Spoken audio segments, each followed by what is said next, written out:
এবং প্রত্যেকটা গাড়ি টার্মিনাল থেকে যাওয়ার আগে আমরা চেক করব তার ড্রাইভার আছে কিনা, কারণ কি হ্যাভি। আচ্ছা শোনেন, এই এখন তো সামনে ঈদ আসছে, এখন থাকবে যাত্রীদের অনেক প্রেশার, ঠিক না? এবং আপনাদেরও অনেক প্রেশার। আপনারা এই প্রেশার বাড়ায় ফেলবেন কি জন্যে? আরও দ্রুত গাড়ি চালাবেন, ঠিক আছে? আর এই বিশেষ করে আপনাদের এই নড়াইল এক্সপ্রেস এই প্রায় কিন্তু ঈদের আগে উল্টে যায়, সড়ক দুর্ঘটনায় পতিত হয়।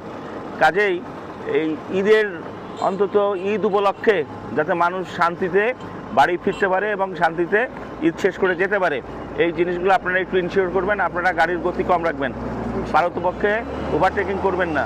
আর এই যে গত পরশু দিনও একটা আপনার এই নড়াইল এক্সপ্রেস মুখোমুখি, যাই হোক নড়াইল এক্সপ্রেস তো স্টার হোক আর যেটা নড়াইল এক্সপ্রেসেরই তো ব্যানার, হ্যাঁ, এই একটা যে মুখোমুখি সংঘর্ষ কেন একদম কাছে এসে কেন হবে?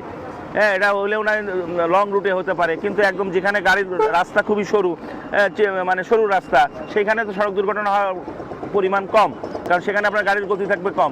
আর আমাদের এই রোডে কিন্তু গাড়ির গতি হচ্ছে 40-এর উপরে কখনোই গাড়ি চালাবেন না।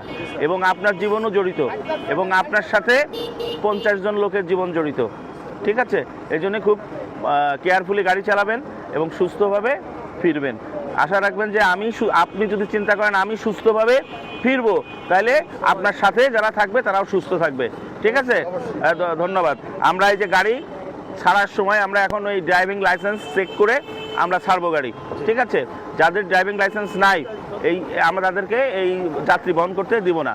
এবং প্রত্যেকটা গাড়ি টার্মিনাল থেকে যাওয়ার আগে আমরা চেক করব তার ড্রাইভার আছে কিনা, কারণ হেল্পারের কাছে আপনারা গাড়ি দিবেন না, ঠিক আছে? ধন্যবাদ, যান।